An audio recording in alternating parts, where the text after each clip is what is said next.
webinar series of our Committee on the Present Danger China, in which we explore the cumulative effects as well as some of the specific details of China's unrestricted warfare against America. We are going to be talking today about the anniversary of the Tiananmen Square massacre, which occurred 37 years ago this week. And we're going to talk in particular about not just the horror that massacre of tens of thousands of Chinese citizens by their government, what that represented. We're going to talk as well about how the United States government under President George H.W. Bush responded to this epic crime against humanity. Well, the short form of it is that President Bush sent his national security advisor to Beijing to meet with and, well, I would say kowtow to Deng Xiaoping, the man at the time, the General Secretary of the Chinese Communist Party, who was ultimately responsible for the order to murder en masse unarmed, innocent citizens of his country, both in Tiananmen Square, where they were demonstrating for a protracted period of time, and in the course of which they had erected a kind of homage to our Statue of Liberty, but also elsewhere across China. The brutality of that crime, as well as the extent of it, did not dissuade President Bush, who had been the ambassador to China. I think it'd be fair to say was an old friend of China, a phrase the Communist Party uses to describe those who are, well, captured elites. President Bush's message through General Scowcroft was pretty straightforward. We, of course, don't like what was done in connection with the murder of innocent Chinese, but we're not going to let it interfere with business as usual. Well, that episode helped to propel to new heights what had been pretty much the leitmotif of the opening to China going back to 1972, when first Henry Kissinger and then his boss, Richard Nixon, made their own pilgrimages to Beijing and began a process justified at the time in the Cold War by the need to play the China card against the Soviet Union, of engaging in a very comprehensive way to help build up the Chinese in both commercial and military ways. And that process, begun back in 1972, again, became a floor for what then assumed epic proportions during the post-Tiananmen period, especially under Bill Clinton. We're going to talk about what that looked like. It might be called the embrace of the Chinese Communist Party, with some of the best experts of our Committee on the Present Danger China and its allies. In the course of this program, we're going to talk about what that entailed and what it precipitated in terms of, among other things, the immense buildup of China's military capabilities, as well as its economic competitiveness and ultimately threat to the United States of America. To begin, as we often do in these webinars, we are going to take stock with one of our most acclaimed, most accomplished intelligence professionals, Captain James Fennell, United States Navy, retired. He served, among other things, as the Chief of Intelligence and Information Operations in the U.S. Pacific Fleet. Since taking off his uniform, he has remained very active in raising the alarm about the Chinese Communist Party, the threat that it poses to us, particularly the emergence of the People's Liberation Army as a menace to not only Taiwan, but to us and freedom-loving people everywhere. I had a chance to speak with Captain Fennell as part of an interview I conducted with him the other day on our program, Securing America. You can find it at Real America's Voice. He kindly gave us permission to excerpt part of it for the purpose of contributing to this webinar, and we are delighted to be able to do so. Now, I want to do that with one further recognition. Captain Fennell and our colleague, Dr. Bradley Thayer, co-authored an incredibly important and very relevant book entitled Embracing Communist China, America's Greatest Strategic Failure. We'll find out why right now. What happened in 1989 reverberates through to today, because it should have been an event where, you know, Nixon and Kissinger went to China in 1971, and Jimmy Carter formally switched recognition from Taipei in Taiwan to Beijing and the People's Republic of China. So from 1979 on, you could say, well, we thought that, you know, China was weak. China was but had access to the weak underbelly of the Soviet Union, who we were in a death match with, a death struggle, to see who was going to win. As President Reagan said, we win, you die, essentially, to the Soviets. We're not going to treat them as we're not going to have detente with them. We have to defeat them. So, we were engaging with them. And you could say, well, right, in 79, maybe that made some sense. And we did it for a decade. But in 1989, with the murder of at least 10,000 of their own citizens, you know, that was displayed to the world on this new thing called CNN, we got to see it. We got to see the tank man. We got to see the carnage. We got to see the democracy statue that the students just wanted to have the ability to express their own feelings. And we got to see what the Chinese Communist Party's real intentions are and how they really are in, you know, beside this cloaked, you know, the non-transparent government that they are. And so what happened then should have been a signal for us and for the current administration at the time, which is the Bush administration, and following administrations, to question whether or not we should be so close to and engaging with the Chinese Communist Party as we were. That should have been a warning signal to the national security apparatus of America. And, you know, the State Department, the Defense Department then, our Capitol Hill, the representatives that represent you and I and the American citizens from threats outside of our shores. We should have said, hold on a minute. This seems a little bit off script. Let's tap the brakes on this. And instead, we did the exact opposite. We sent over some diplomats, Brent Scowcroft and Larry Eagleberger, and we kind of gave them the assurances that, hey, you know, what you're doing is, you know, a little bit out of bounds here for the rest of the world. So back off a bit and we can still continue to work with you. And what did we do? We invited them we gave them most favored nation status. We invited them to the World Trade Organization.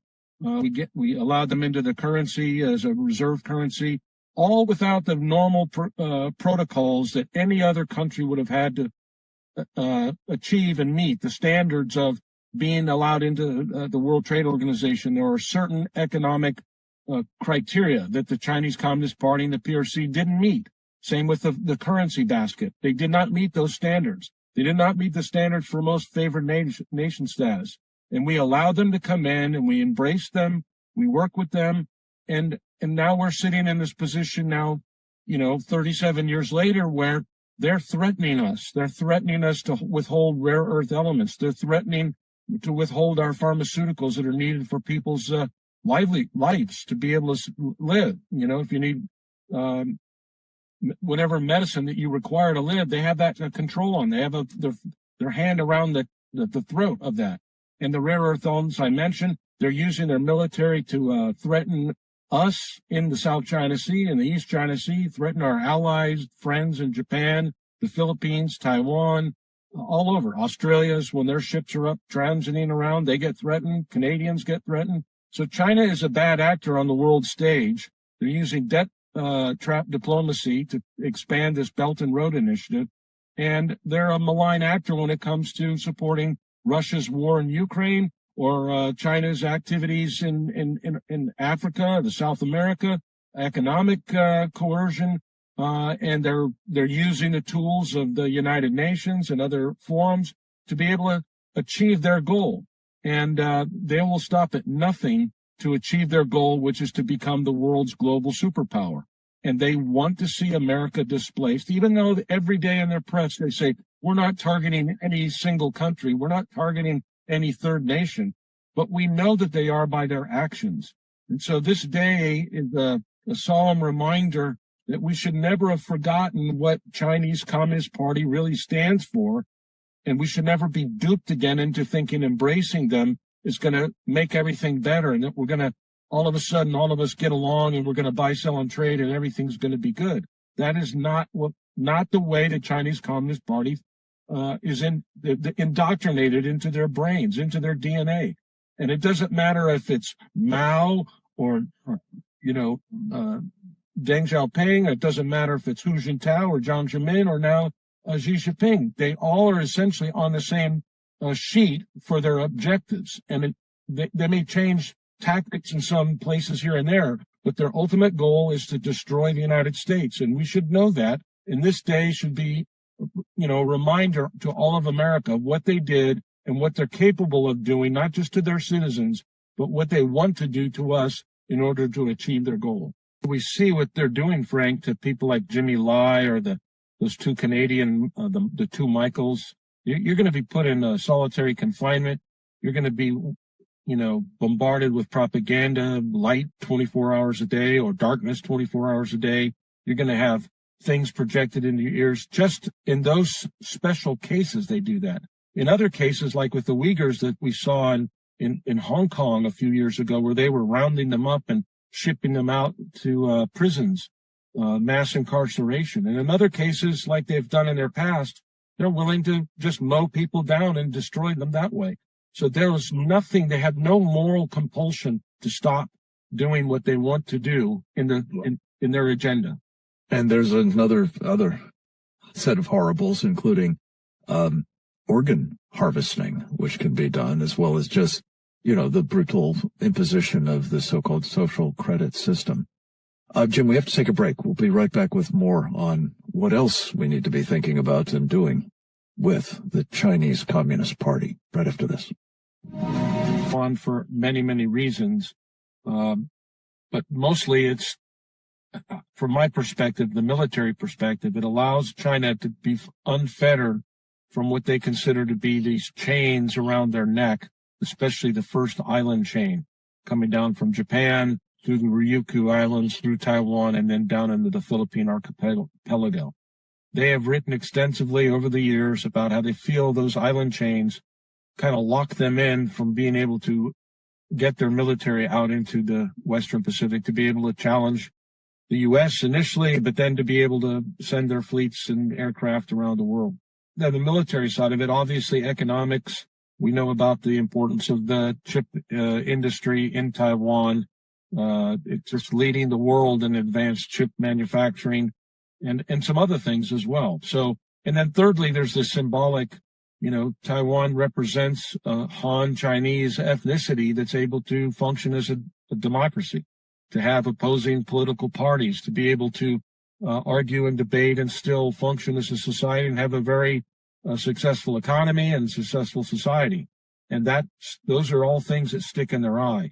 So over the last, especially since Xi's been in power for the last 14 years, he has been really propagandizing the importance of historic connections that the PRC has with Taiwan. And so they would prefer to be able to get it without firing a single shot. But as I have written and we've talked about on the show, time is marching on, and they know that they want to have a big party in 2049 to celebrate the 100th anniversary of the People's Republic of China. And so there's growing pressure, and we're seeing it manifest in the last 4 years as China's ramped up their military operations around Taiwan. Even today, I just read something just now that says that from the, China's just sent a whole nother high-level number of aircraft and ships around Taiwan. The second highest of the year just occurred. I know they're doing it in kind of relationship to Tiananmen Square, but they're sending the signal that if they don't get a political solution, a nonviolent, non-kinetic solution to restoring, Taiwan to China, that they're going to use force, and they have prepared a military force to do that. And when they do that, if they were to do that, everything changes for America, both across those three main areas I talked about. Militarily, we will be in a very dire situation. Our allies in Japan will be in a dire situation. Our allies in the Philippines will be in a dire situation. Taiwan will be gone. Economically, we will have lost all chip manufacturing, and China will control the world's chip manufacturing. Another stranglehold that can crush our economy, which is, obviously another major facet, them being able to achieve global domination. And then lastly, it shows the world in a kind of a information diplomatic sense, cognitive warfare sense, that it'll just show, hey, America's nothing. America couldn't even defend Taiwan, little old Taiwan. They couldn't stop us. We are unstoppable. And the tide of history, they will say, is on their side. They'll, bring out Graham Allison to give more speeches on the Thucydides trap about their rising power. We're a declining power, and if we don't want a war, then we better accept that fact. That's what they're trying to do to us. That's what they're preaching. And unfortunately, a lot too many people in America, especially in our national security arena, buy into that. And so it would be massively different. It would be on steroids if they were able to take Taiwan. And our presence in the Western Pacific would be at risk. And that would be devastating. As Steve Bannon says, we are, and everyone should know, we are a Pacific nation. America's been a Pacific nation for a couple of centuries. We are a nation that's engaged in the Pacific. And if we are cut out of the Pacific, that'll have devastating consequences that will be reflected at Main Street USA, where things will not be available. Prices will be dramatically higher. Your dollar will be worth nothing. And you will be at risk from the threat of a potential military action or a non-kinetic military action. Your bank accounts could be zeroed out by Chinese cyber hackers. Infrastructure could be destroyed. We could have power outages, the likes that we've seen in Venezuela or elsewhere. Thank you, Captain Fennell. As always, your insights are tremendously appreciated, especially in the synthesizing that you do of these various dimensions of the threat we face from China and how it has been enabled by what the Chinese call captured elites in the United States. We're going to get another take on this from another of our intelligence professionals. That would be Charles Sam Faddis. Sam is a man who has served undercover as an intelligence clandestine service operative of the CIA in some of the most dangerous places in the world. He has some profoundly important life experiences that we found very important to the work of our Committee on the Present Danger, of which he is also, as with Captain Fennell, a very important member. We're going to take stock with him through another video contribution from another edition of our Securing America program. Let's go to Sam Faddis at this juncture, please. Well, I'm one of those who believes, and smarter people than I have characterized it this way. The greatest single strategic mistake the United States ever made in its history. Self-inflicted one was our decision to embrace the CCP entangle ourselves economically with the communist Chinese. As I've said many times, it was sold to the American people as we're going to liberalize and democratize them. I quite frankly am not convinced that anybody ever really believed that, and that wasn't just an effective marketing technique. But the bottom line is the evidence is clearly in, right? The jury has come in on that. Obviously, that didn't work. We didn't make them more liberal or more democratic or soften them. We just made them really wealthy and really strong, and have now we keep feeding the dragon that may ultimately devour us. And I get it that we cannot turn the giant supertanker that is the U.S. on a dime and immediately steer away at this point after decades. But I think we absolutely have to say, as a matter of policy, that is what we are doing, and that is the direction, and set that course and not give it a second thought. We have to disentangle. We have to fundamentally change this relationship. What has it wrought? I mean, it's catastrophic damage, right? Economically, we have gutted our industrial base. I mean, the industry that won the Second World War doesn't exist anymore. We struggle to produce handfuls of warships. The country that produced, Liberty ships at a feverish rate, every couple of days, another one was sliding into the water, and we now are years and years and years behind on shipbuilding. My God, we had a nuclear attack sub down in Norfolk that literally waited a decade for refurbishment and refit. And we recently had to announce that we were scuttling it. I mean, we're decommissioning it. It will never return to the fleet. What's the number one reason? We don't physically have the space and the workers to do the work. It's not that we don't know how to do the work. We don't have a place to do the work. That's how bad it is. On the Intel side, which is obviously closer to my old line of work, I was struck recently because I'm reading finally in its entirety the Venona papers, which is essentially a pretty lengthy book that goes through all of the now declassified, decrypted communications regarding the Soviet espionage activity on our soil, particularly in the run-up to the Second World War, but then to some extent afterward, right? And when you read the Venona papers, you're just struck by the fact that, literally you had Soviet spies on the streets of Washington fighting over who got to recruit the next American government official. They would literally be trying to recruit one guy, and the guy would say, well, but somebody else already propositioned to me. I mean, this sounds like a Woody Allen movie or something. And then they'd all three have to get together and realize that the Russians has so many guys running around on the streets in D.C., they had lost track of who was recruiting whom, and they were fighting over who to recruit. And these are not guys on the sidewalk. These are senior State Department officials. I mean, they had penetrated us 50 ways from Sunday. Of course, they had crawled inside the Manhattan Project. And as I was reading it, I'm thinking, the Russians are pikers. Man,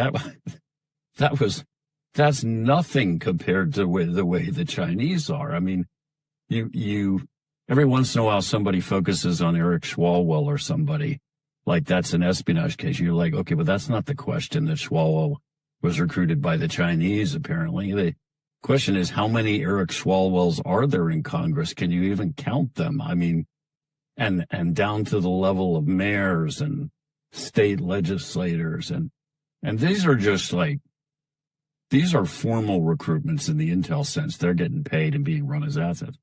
Then we move on to what you referenced in your question, which is, okay, but for every one of those guys, how many American billionaires at this point have chosen a side, and they're not necessarily being paid directly in the sense of run as assets by the Chinese, but they picked a side and they picked the Chinese, and they're in bed with the Chinese now. I mean, Larry Fink and company, I mean, they have taken our money and made the Chinese powerful, and they're making a boatload of cash. And in the meantime, they're getting filthy rich.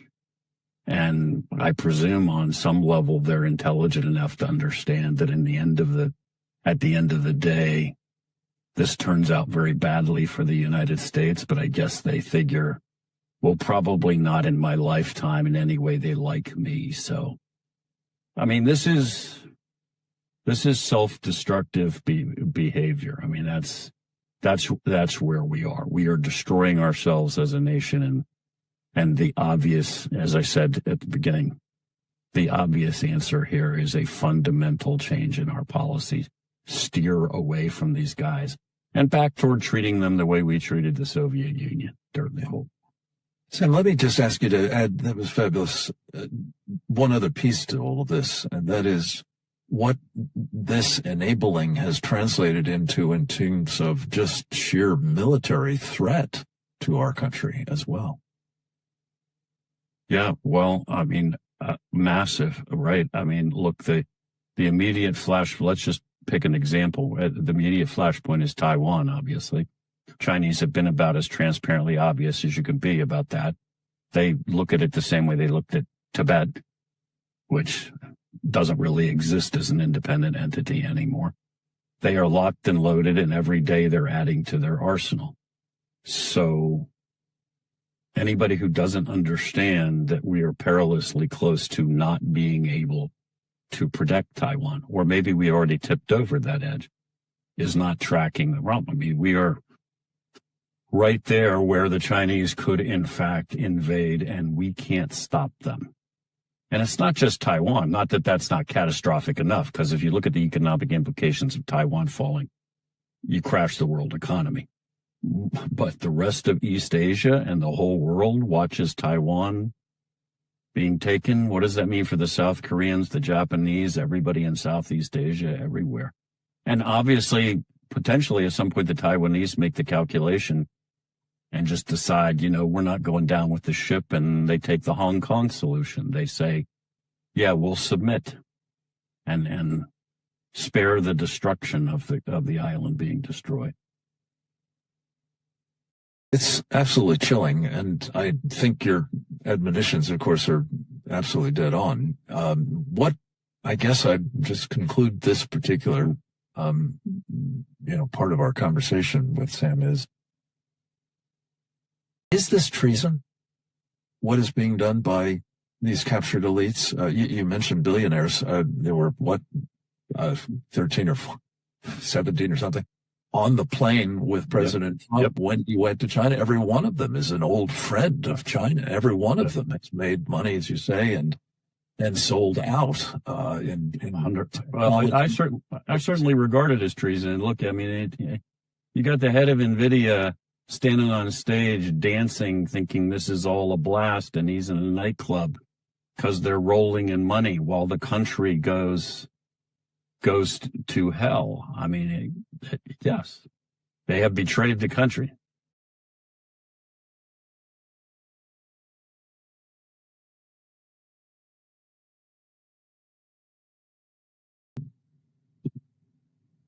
Apologies. Well, that puts a fine point on it, doesn't it?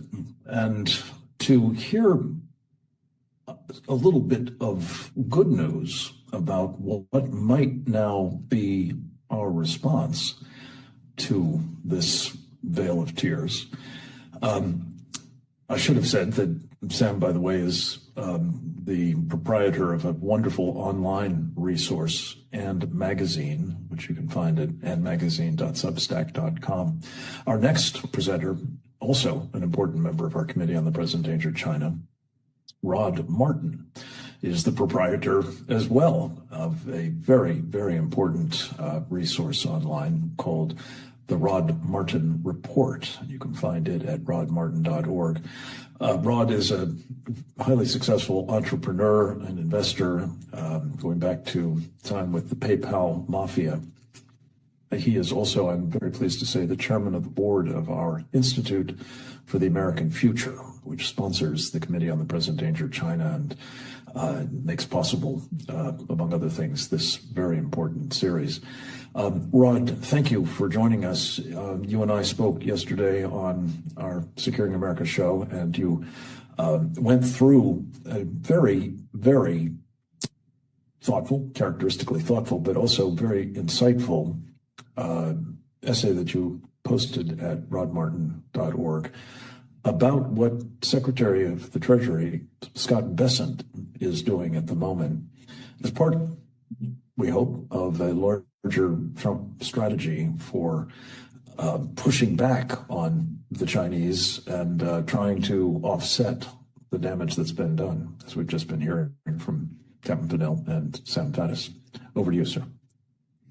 Well, look, I love Sam Faddis. I just follow him religiously, and everybody ought to, and he's absolutely right about the geopolitical catastrophe that was unleashed by creating modern China. I mean, we built China. They certainly did their part, don't misunderstand. But if it hadn't been for specific actions taken, especially under the Clinton administration, China would not be in any danger of being a superpower now or ever. Actually, we built this, and that was stupid. It was, by the way, highly profitable to a great deal of the establishment in this country. So, we must not make light of that. The problem for China, and by the way, just one thing I would differ with Sam on is that I think our biggest mistake was letting China go communist in the first place. Shame on Harry Truman. He got Greece and Turkey right, and he blew China, and that was just a catastrophe, and we wouldn't have had a Korean War or a Vietnam War if it hadn't been for that mistake in 1948 and 49. So American foreign policy toward China has been fraught since the end of World War II, and that continues to be true to a degree, but only in the degree that Sam identified, which is that it takes time to turn the super tanker that is the United States. Interesting phrasing, because we had an interesting development in the immediate aftermath of the Trump-Xi summit, which is that there are now a whole bunch of super tankers carrying liquefied natural gas, or LNG, to China. That would be interesting, I guess, normally. I mean, that's a lot of money. That's great. But it happens at the exact same moment that Xi refused to allow Vladimir Putin to build a gas pipeline from Siberia, one that would significantly reduce China's dependence on the Strait of Malacca, the Strait of Hormuz, and the U.S. Navy. So what do we make of this picture? And I actually take a much brighter view of where we are here. I think we're kind of where we were in 1985. In 1985, if the Red Army had wanted to invade West Germany, there's a decent chance it could have succeeded. There's a decent chance it could have shattered NATO. There's a decent chance that we could have ended up somewhere down the line in the middle of the movie Red Dawn. I mean, it was just really dire. But they didn't. And why didn't they? Well, they had a lot of internal problems. Brezhnev died, and then Andropov died, and then Chernyenko died, and Mikhail Gorbachev is just barely on his feet by 85. And by then, the Reagan defense buildup has kicked into full steam. The American economy is kicking butt and taking names for the first time in quite a while. The 70s were just a gallstone of a decade. And all of a sudden, the world looks very different. And I think the Soviets felt very strongly that they could turn that tide at Reykjavik, and Reagan just said, "Nyet." So we end up with the INF Treaty and START and the fall of the Berlin Wall and of course the fall of the Soviet Empire. Well, smack dab in the middle of that, a few months before the fall of the wall, we have Tiananmen Square, which shows you what was possible. The Soviets certainly could have taken a Tiananmen Square approach, and didn't. And why? Well, Gorbachev thought he could reform it from within. He understood the structural problems of communism while still being a communist. He understood that reform was necessary. He understood the corruption was overwhelming. He understood he needed to tackle that before he tackled us. I'm not sure that was the right call for the Soviet Union, honestly, but that was his program, and Reagan encouraged it, and it worked. The net result of that was the real reform Russia needed, the fall of communism. Now, since then, they need different reforms. That's not the point. In 1991, it was a huge victory for them and for us because they were out from under the yoke of communism, and we no longer had the Cold War. Okay.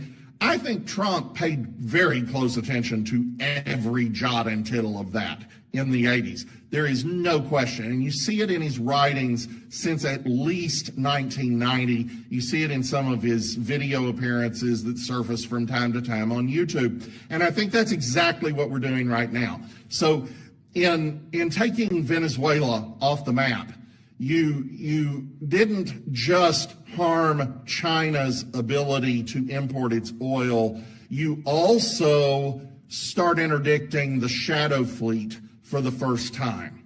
That's vital for both sides of the equation. The Iran, Venezuela, Russia side of the equation, where they're exporting illicit sanctioned oil to China to be able to stay afloat. It's vital for China because 40% of their energy imports, they are the largest energy importer in the world, and 40% of that is illicit sanctioned oil being carried on those shadow fleet tankers. Well, France just interdicted another one the other day. And, Belgium has, Sweden has, India has. We're starting to choke off this supply. That creates tremendous problems in the Chinese economy. So let's remember that in the 80s, the intelligentsia in the United States was quite certain that the Soviet Union was 10 feet tall, could do anything, and absolutely had a bigger economy than the United States. And if it didn't, it was gonna, because history was on their side. No. None of that's true. And none of that's true in China today.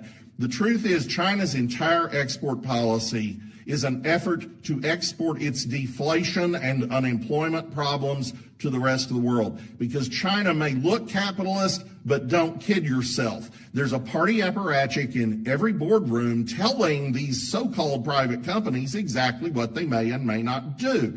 It's a variation on the same theme that Hitler pioneered in the 30s in Nazi Germany, where they maintained the appearance of private ownership, but the reality was nationalization. That's the situation in China. And they still have a command control aspect of this. These ghost cities they've built pump up the construction sector, pump up their economic growth numbers. So impressive. What's the actual long-term net effect? Well, you just doubled the amount of housing in these areas. You just collapsed their value.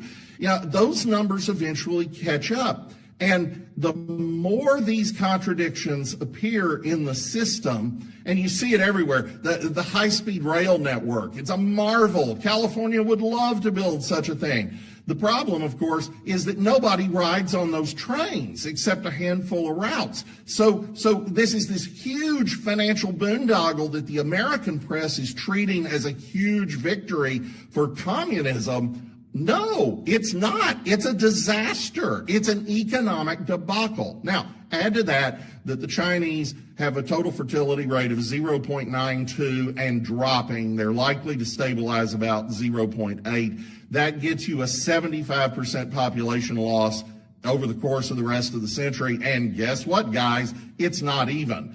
You lose the young working age people first, while the elderly balloon and need to be supported by those real estate investments. So that's where we are. Now, Donald Trump has flipped India. You've got meaningful cooperation with them, including interdiction of shadow fleet tankers, and instead of buying Russian gas, they're now buying American. You have a new defense pact with Indonesia. You have the Japanese supplying frigates to Australia and other arms, including warships, to the Philippines, some of those for free. You have a forest of missiles growing in Luzon.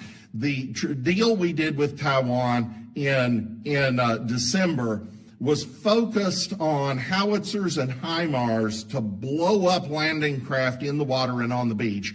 And this new deal that'll eventually get done, might be delayed a couple months, it'll happen, is air defense. But even if we don't do that deal, the Israelis are doing a deal with them for the T-Dome, which is like Iron Dome in Israel. So we suddenly have a lot of local powers who are helping us defend Taiwan in an overt way. And that creates the situation I believe we had in the 80s, which is, can they act? Yes. Will they act?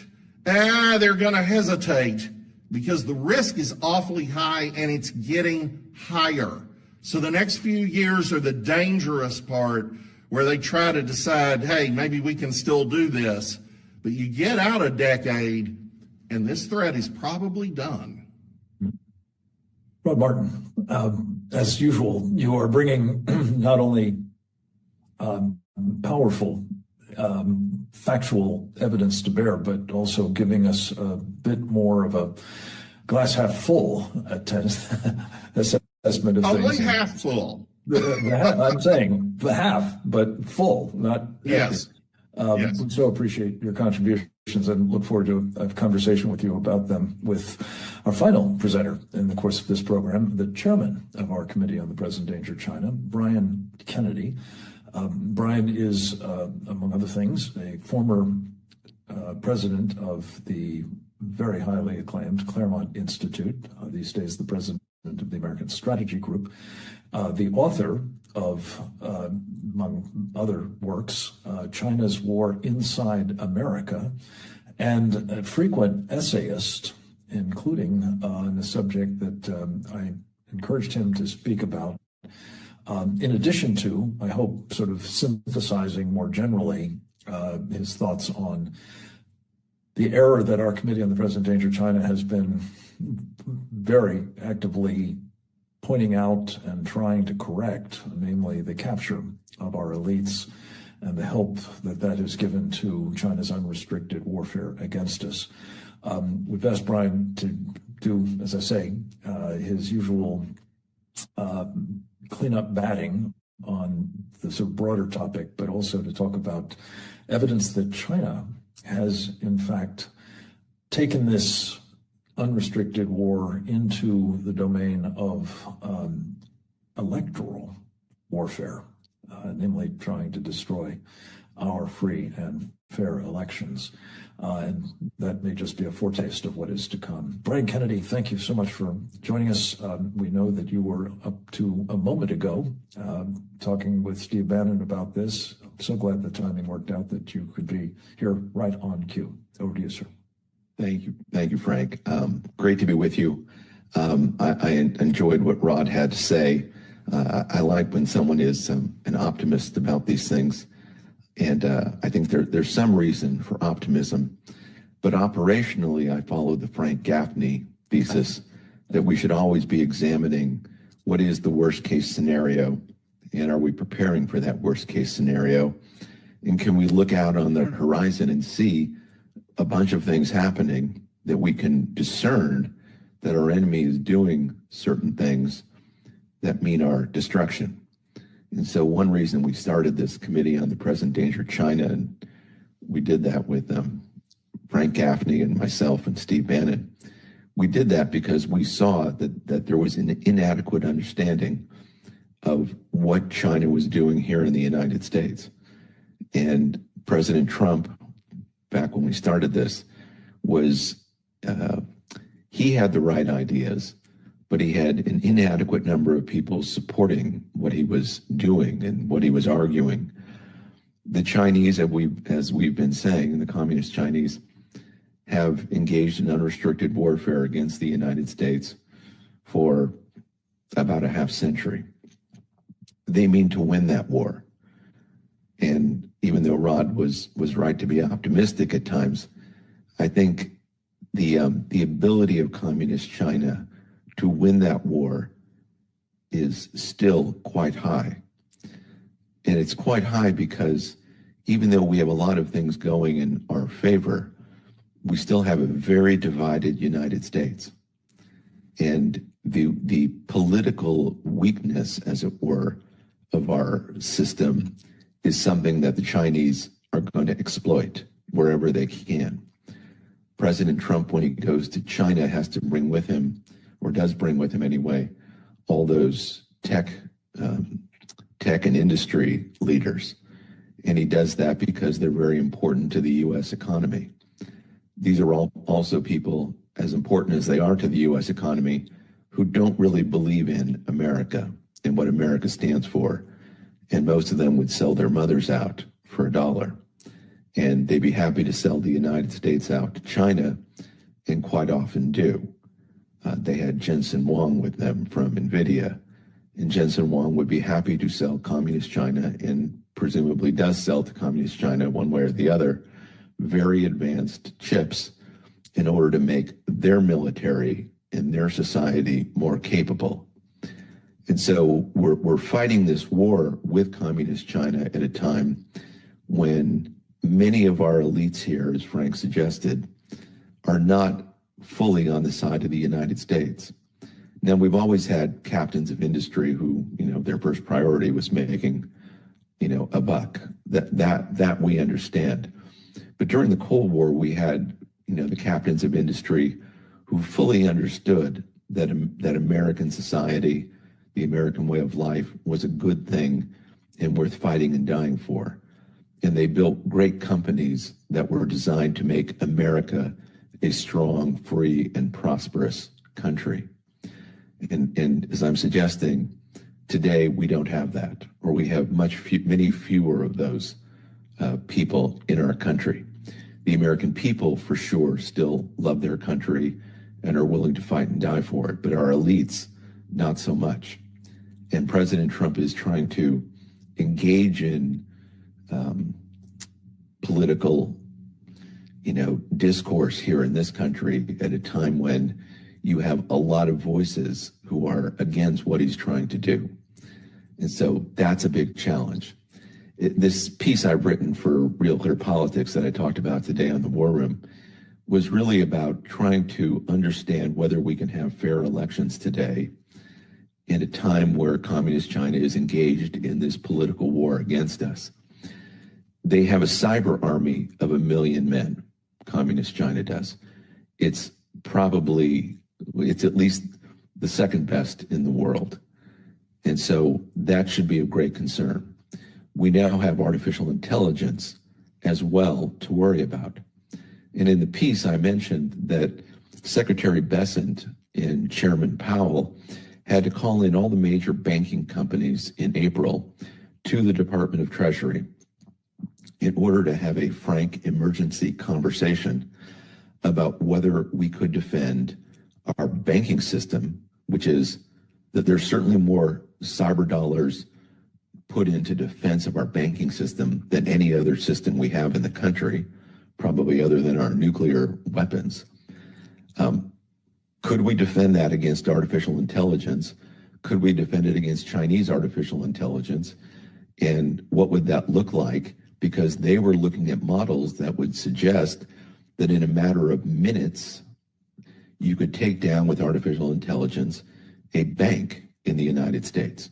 Now, imagine that happening for just a moment, that a U.S. bank goes down because of artificial intelligence. You go to withdraw your money and you can't do it. This is among the most secure systems we have. That is the power of artificial intelligence combined with cyber hacking into our critical infrastructure. And I suggest in this article, if we are worried today about our most secure system, which is our money supply, as it were, what about our voting system, which is an afterthought, which has, relatively speaking, very little security around it, partly because they have this really it's gaslighting at some level, this idea that the system is not connected to the internet. Well, a system is electronic, and so at some point it's connected to the internet. There are parts that report in our electronic voting system. There are obviously parts that use the internet. There are obviously computers connected to the internet. And so we have an electronic voting system in this country that is vulnerable to cyber attack. And I would say this was not a controversial proposition as little as 2020, 6 years ago, where major Democrats, Amy Klobuchar, Ron Wyden, Elizabeth Warren, and Kamala Harris were warning about the cyber vulnerability of our voting system. Well, we had an election in 2020 that was stolen in part, I believe, because of that cyber vulnerability and the exploitation of mail-in balloting.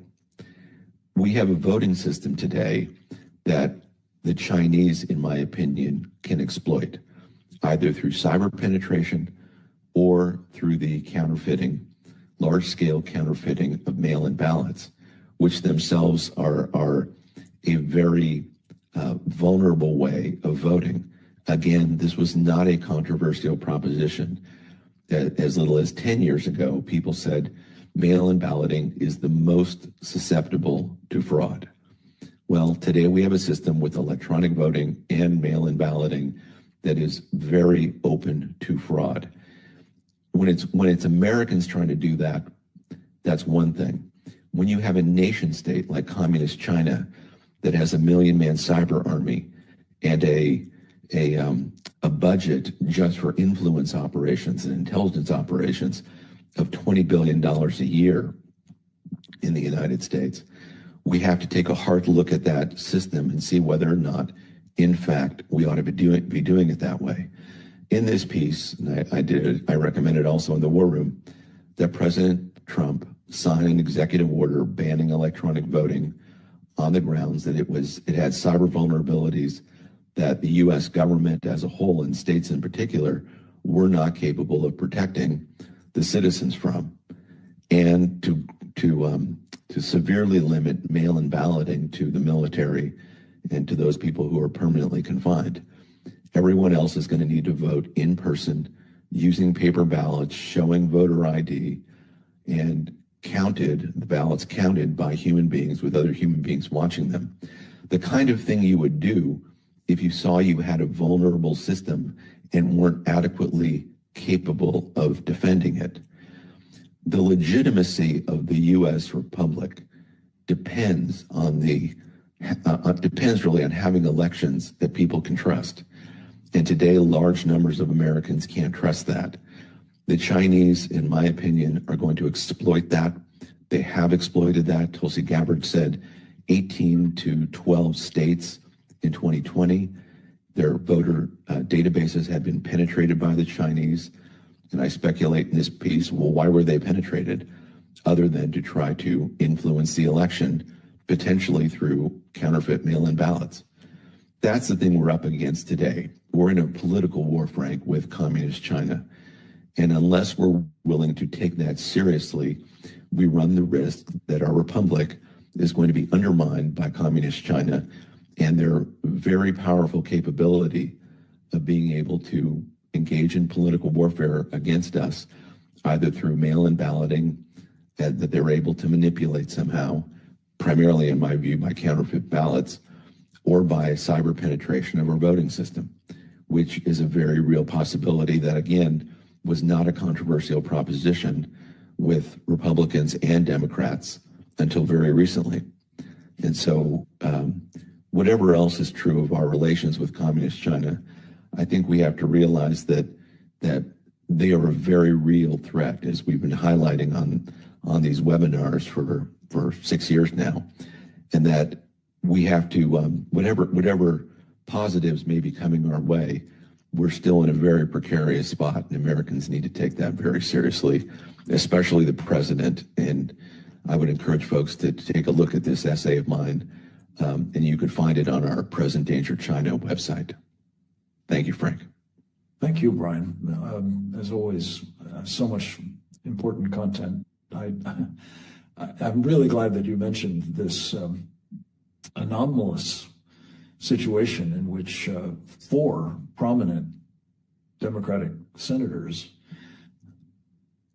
were expressing, well, Brian Kennedy-esque concerns about our voting system. And this isn't just some sort of random assertion. They were in a movie called Kill Chain that came out, as I recall, in the run-up to 2020, that made it absolutely clear they knew exactly what the kinds of vulnerabilities are that you have just described. And the extent to which they got away with in the aftermath of that stolen election using those techniques, we have reason to believe, as though that video, evidence didn't exist, is one of the most outrageous acts of, well, not just hypocrisy, but also malfeasance on the part of the press, who didn't, connect the dots.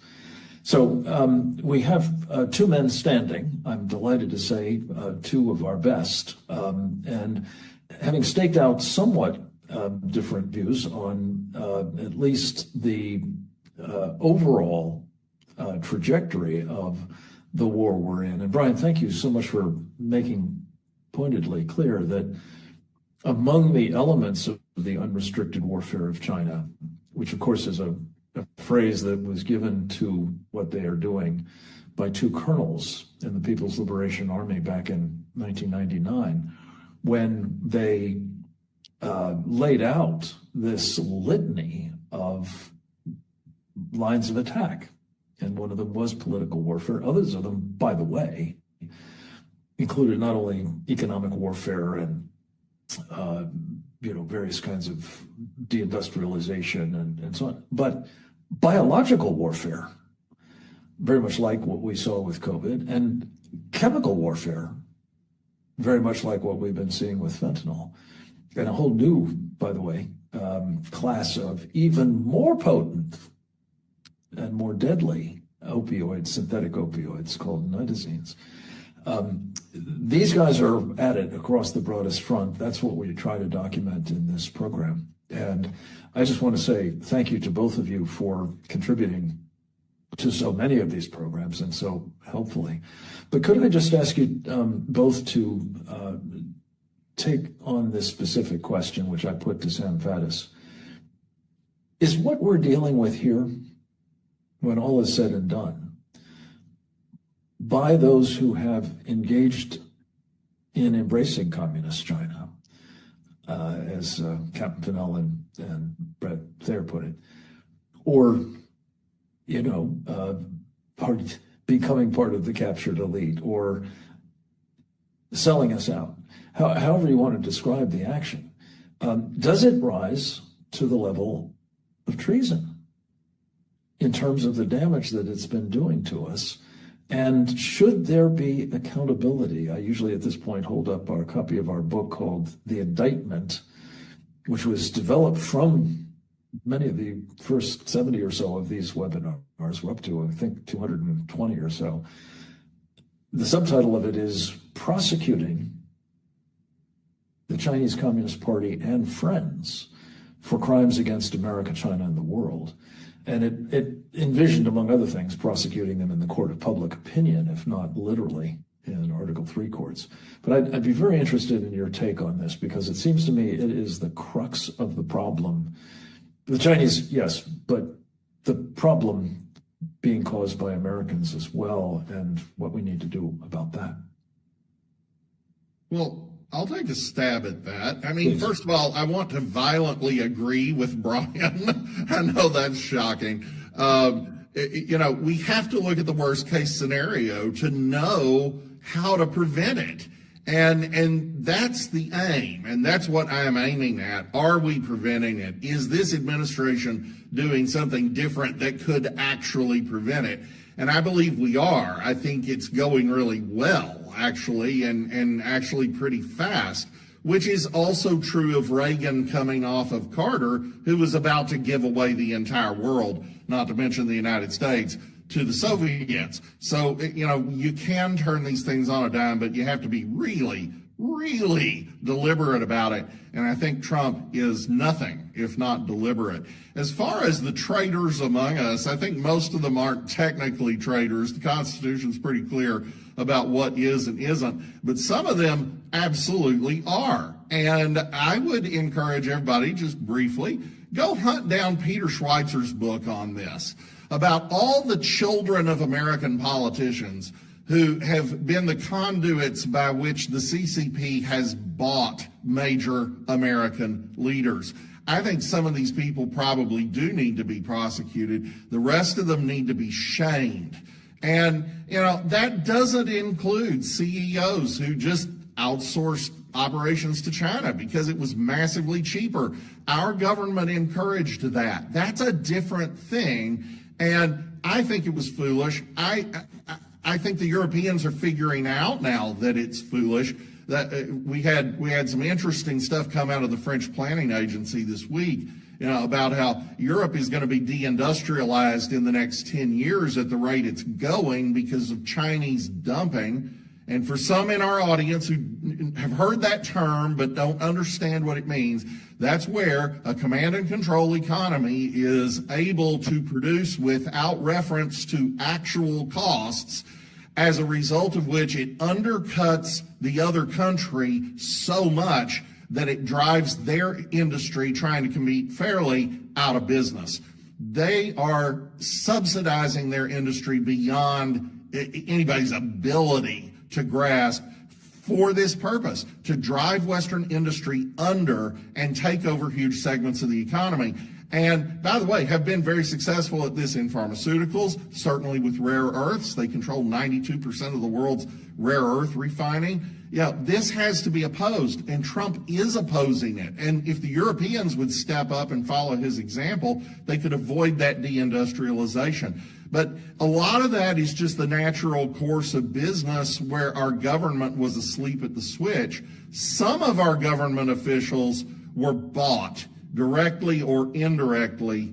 Peter Schweizer has a roadmap, and I would hope Kash Patel is following it. Amen. Brian? Yeah, no, it's a very interesting question, Frank, whether they're actually traitors or not. And I agree with Rod that probably legally they're not. Morally, yes, they are. Morally, they're turning this country over to communist China.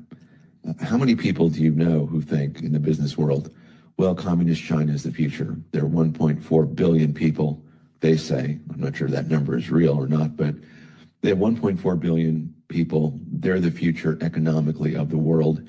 We have to find our place within that framework that they, the Chinese, designed. A large number of people in the business community think that. A lot of people in the political world think that. And the only man who stopped, who in the political realm anyway, who said no to that, really seriously, was Donald Trump. He said that's not going to be the way the world works. We're not going to let them design the future world. We're going to design it. But he finds himself not alone, but it's him, the American people, and people like us who defend that point of view. Much of the political world in Washington does not take communist China as a threat after all these years. Even after everything they did with COVID, even after $7 trillion worth of theft of American intellectual property, they don't take them as a threat. We have not done a good enough job as a country in understanding what the communist Chinese threat is to the United States so that it permeates both American, society more broadly, but specifically the business community and official Washington. As you'll remember, as we've highlighted, under the Biden administration, they got rid of the China desk, basically the main counterintelligence desk at the FBI looking at China. I've talked to FBI agents. They said the amount of nefarious activity by communist China in the United States is so great that it would take a quadrupling or a quintupling of our FBI today just to scratch the surface of all the bad things communist China is doing in this country. Well, I think as a people, we need to take a hard look at that. You know, should we have 300,000 or 400,000 or 500,000 Chinese students in our universities? They may spend $40 billion on an education here, but they're part of a network that steals $7 trillion, you know, over the last decade of American intellectual property, about $700 billion a year annually. That's a pretty good return on investment. Again, they have their cyber army that they're able to use for the theft of American intellectual property. Are we going to sit by and let that happen, or are we going to take this seriously? That really is the job of the committee, Frank, and I think that we can't really expect that we're not going to have captains of industry who are going to exploit that until we take this more seriously as a people from the president on down. Thankfully, we have a president today, but I'm still worried about the FBI and other parts of our counterintelligence establishment that should be going after communist China and explaining to the American people just the seriousness of all this. Well, I certainly agree with that, Brian. At the risk of doubling down, I just checked on, a Google search, and it turns out that treason is the only crime that is specifically defined by the Constitution in Article 3, Section 3. And it specifically describes as evidence of that crime levying war, waging armed uprisings against the United States, and secondly, providing aid and comfort, which goes on to be described as giving material support, intelligence, or assistance to a declared enemy of the United States. Now, I don't know if that's the exact language in the Constitution, but this is what the search turned up. And I would just say that China has, as we've documented on this program endlessly, declared war on the United States, declared a people's war.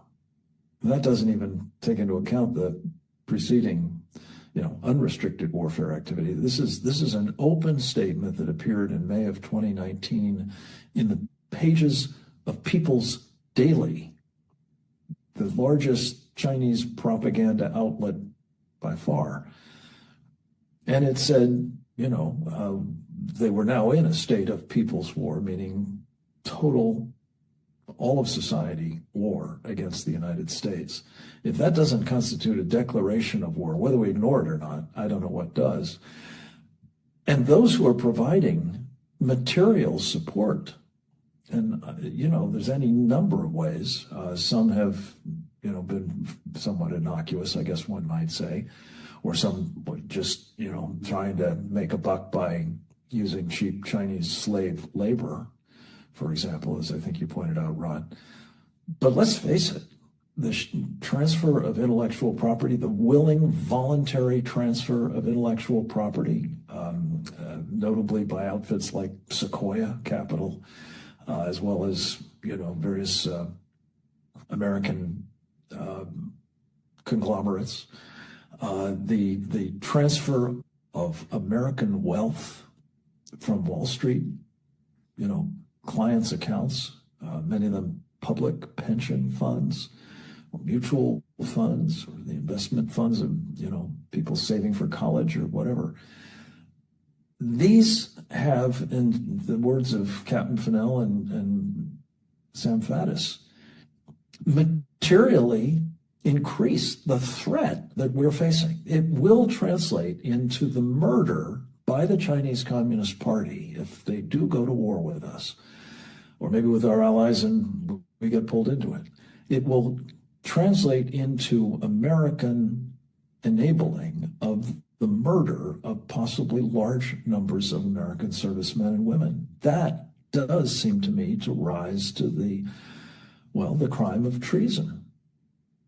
And if it hasn't happened yet, thank God, it doesn't mean it won't. And if we don't call it out, and if we don't, as I said in our book, prosecute these people publicly, shame them for what they're doing, if not actually bring charges and put some of them away, I think that we're going to see just more of this. And the NVIDIA CEO is a prime example of it. He's doing everything he can to end run, it appears, the constraints such as they are that Donald Trump has imposed on the transfer of chips that will enable the Chinese Communist Party quite possibly to win the proverbial AI race, whatever that means.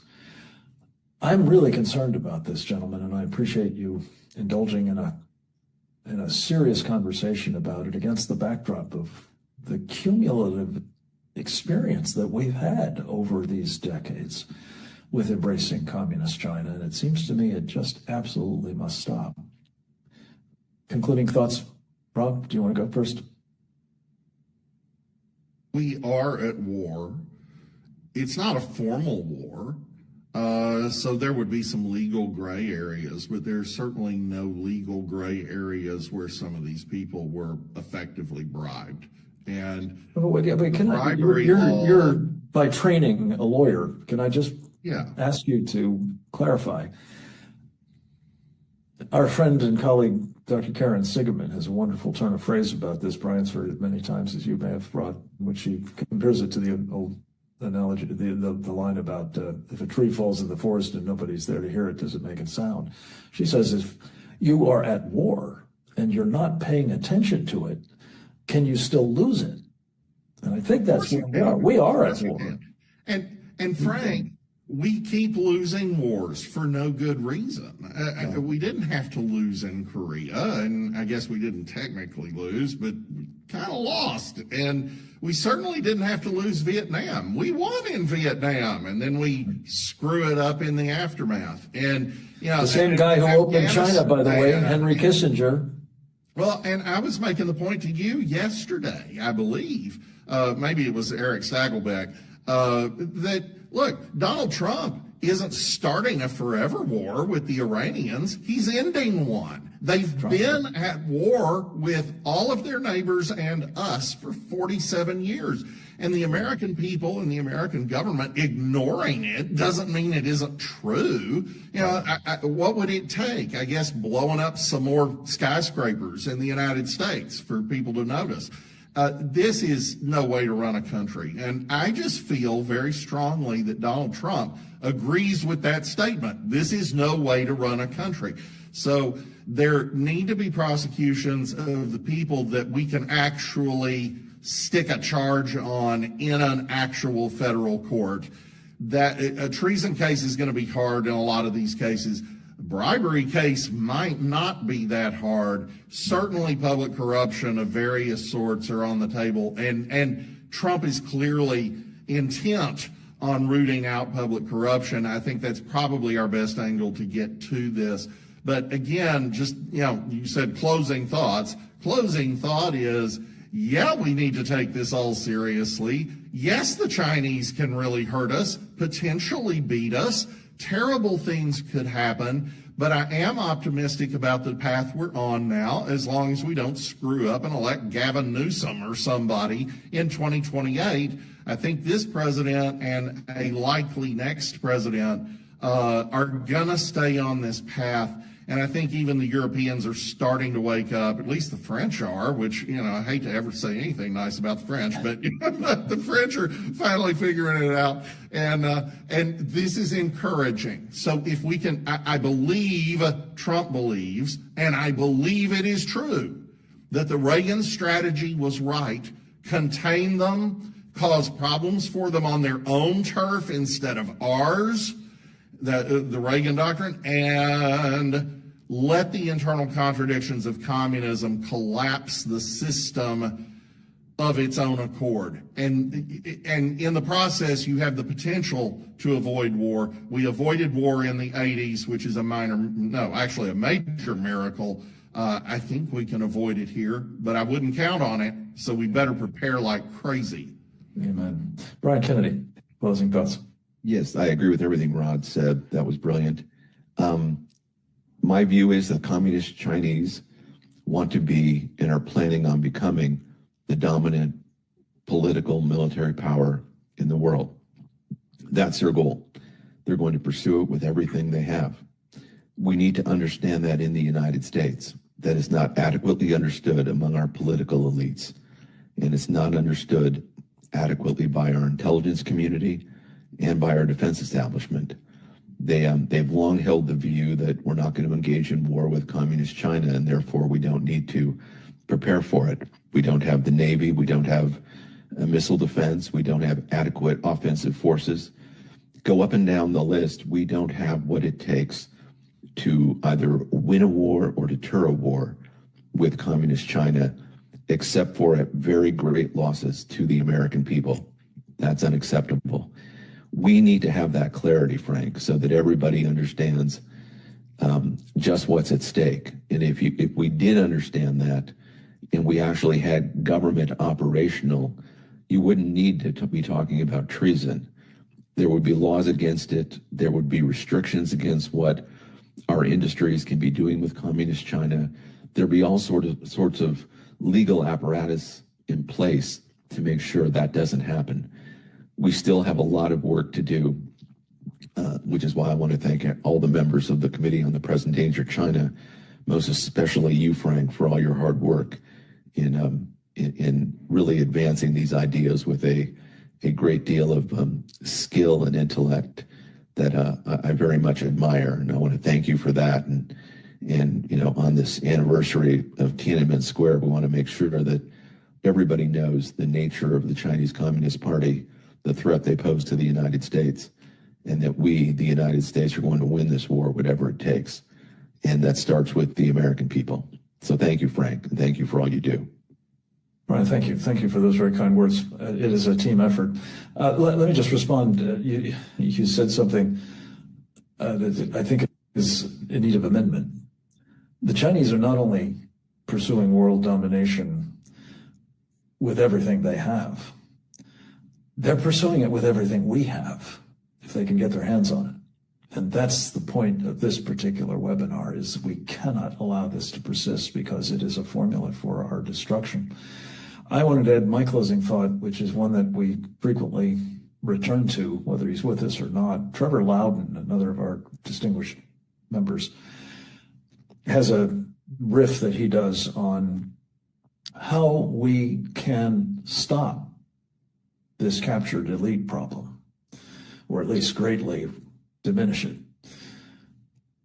He recommends using the techniques that have proven successful in countering the mafia, RICO statutes and the like, but also specifically the techniques of offering amnesty to people who will basically turn state's evidence, rat out those people up their food chains, whether it's in business or finance or political life or other areas of activity, because it is a comprehensive problem. It is a whole of society war, as I said, this people's war, but it's against the whole of our society as well, from farmers who are selling their land to the Chinese communists without regard for the fact that they're in proximity perhaps to military facilities and they will be used to attack them quite possibly.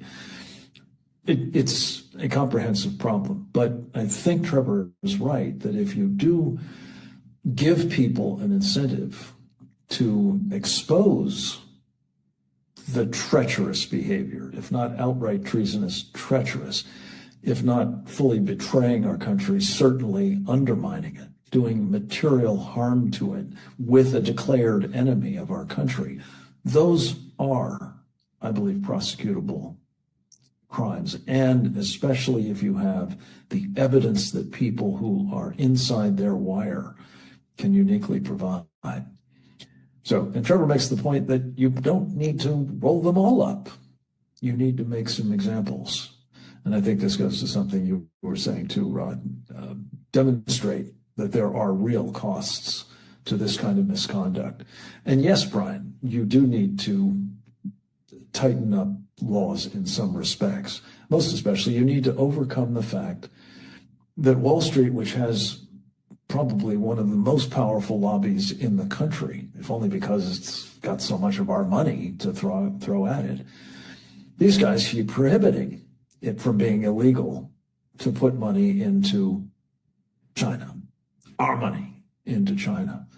And even when the President of the United States in February of 2025, shortly after coming to office, promulgated a formal policy. It was called the America First Investment Policy. And it explicitly said, we are not going to be investing in Chinese companies, particularly those involved in enhancing the threat we face from the Chinese Communist Party.